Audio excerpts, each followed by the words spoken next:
Ashama akkam jirtan daawwattoota koo odeeffannoowwan ammaaf qabadhee dhiyaadheen isinii dhiyeessa hanga xumuraatti akka waliin turtaniif kabajaaniin isin gaafadha. Qaamni tokko kaleessa ture egaa qaamni tokko guyyaa tajaajiltummaa jechuudhaan qophiiwwan adda addaatiin kabajamaa darbe har'a immoo guyyaan kan wareegamtootaati. Guyyaa wareegamaa kana yaadachuudhaan egaa qophiiwwan adda addaa sirnoon adda addaa har'a raawwatamaa oolaniiru. As magaalaa Finfinneetti sirni adda addaa raawwatameera. Akkasumas dallaa ministeera ittisaa keessatti qondaaltonni mootummaa olaanaan argamuudhaan ergaa dabarsaniiru. Egaa guyyaan kun alaabaa Itoophiyaa fannisuudhaanis kan kabajame. Itoophiyaan har'a jirtu egaa har'a garra ga'uu kan dandeesse wareegamtoonni kanaan dura akaakilee fi abaabileen keenya shoora isaan gumaachaniin akka ta'e ni beekama. Biyya isaan dabarsanii dhaloota haaraaf kennan ammoo dhaloonni amma jirus itti fufsiisuu akka qabuuf egaa guyyaan kun yaadatamee yookaan ammoo kabajamee kan oole. Borummoo egaa guyyaa tajaajila lammummaati. Akka Oromiyaatti tajaajilli lammummaa lafa akka qabate ni beekama. Hojiin tola ooltummaa kun egaa babal'atee itti fufaa jira iddoowwan adda addaattis. Naannolee qofatti otoo hin taane sadarkaa guutuu biyyaatiinis hojiin tajaajila lammummaa yookaan ammoo hojiin tola ooltummaa kun baramaatiin jira. Baatiiwwan gannaa keessa qofa odoo hin taane baatiiwwan bonaa keessas hojiin kun hojjetamaa jira. Qaamoleen hawaasaa adda addaa irratti hirmaachuudhaan lammiiwwan keenya tajaajilaatiin jiru. Inni kun egaa amaleeffamaa jira. Gara fuulduraattis aadaa ta'ee akka itti fufu haala qabatamaan jirutu mul'isaatiin jira. Hojiiwwan haga ammaatti hojjetamaniin egaa bu'aan argame olaanaadha. Maallaqa birrii biiliyoonaan lakkaa'amu baasiirra hambisuun danda'ameera. Hojiin dargaggoonnii fi qaamoleen hawaasaa adda addaa irratti hirmaatan ni beekama. Keessumattuu hojii magaalota adda addaa keessatti lammiiwwan humna diinagdee gadaanaa qabaniif manneen jireenyaa haaromsuudhaan fi akkasumas haaraa ijaaruudhaan deeggarsi olaanaan taasifamaatiin ture. Inni kun egaa ammas haala adda addaatiin itti fufee akka jiru ni beekama. Guyyaa boruu egaa guyyaan kun yeroo kabajamutti hojiiwwan kana wajjiniin wal qabatan kan yaadatamanii oolu ta'uu jechuudha. Ittaabsee dhimma oomisha dammaa irratti xiyyeeffachuudhaan pirezidaantiin mootummaa naannoo Oromiyaa obbo Shimallis Abdiisaa ergaa dabarsaniiru. Dhimma oomisha dammaa irratti waan isaan jedhaniin isinitti himaa. Isaan itti aansaa jechaadha. Dhimma oomisha dammaa irratti ergaa pirezidaantiin mootummaa naannoo Oromiyaa obbo Shimallis Abdiisaa dabarsan akkana kan jedhu. Oromiyaa galaana dammaa ni taasisnaa. Dhaadannoo jedhuun hojiin inisheetivii misooma dammaatiin jalqabame bu'aa jajjabeessaa argamsiisuu jalqabeera jedhan pirezidaanti Shimallis. Bu'aa oomisha dammaa irratti arganne kana caalatti asirratti hojjenne dinagdee keenya jajjabeessuun carraa hojii lammiilee hedduuf uumuu akka dandeenyu kan nu hubachiisudha jedhanii. Oomishi dammaa naannoo keenyatti gaggeeffamaa jiru fedhii biyya keenya guutuun alergii keenya cimsuu kan danda'udha jechuunis dubbataniiru.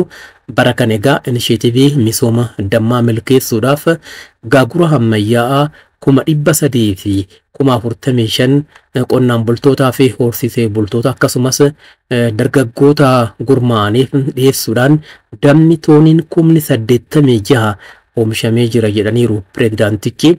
Akka Oromiyaatti bara 2016 jechuun bara haaraa dhufaa jiru keessatti haala mijataa naannoon Oromiyaa oomisha dammaatiif qabu qabatamaan hojiirra oolchuudhaaf dhiyeessii gaagura ammayyaa'aa gara miliyoona tokkotti ol guddisuun damma toonii 100,000 fi 13,000 fi 921 fi gagaa toonii 781 oomishuudhaan misooma dammaarraa oomishtoota fi naannoo Oromiyaa dinagdeedhaan fayyadamuu taasisuudhaaf karoorfamee hojiitti galameera jechuun himaniiru. waggoota ittaanan muraasa keessatti damma qulqullina olaanaa qabu baay'inaan biyya alaatti erguudhaan sharafa alaa asirraa argachuu qabnu gutumaaf gututti argachuudhaaf hojjechaa jirra jedhaniiru pirezidaantichi. Oromiyaan wabii dinagdee Itoophiyaa taatee itti fuftii jedhaniiru xumura irratti. Egaa akkuma beekamu Oromiyaan oomisha akaakuu adda addaatiin jechuun oomisha qonnaatiinis biyya kan utubaa jirtudha. Hojii oomisha qonnaa amma irra jiramuunis egaa Oromiyaan naannolee kanneen birootiifis hafuu kan dandeessu ooluu kan dandeessu ta'uunsaa waan beekamuuf akkaataa kanaan kan hojjetamaa jiru.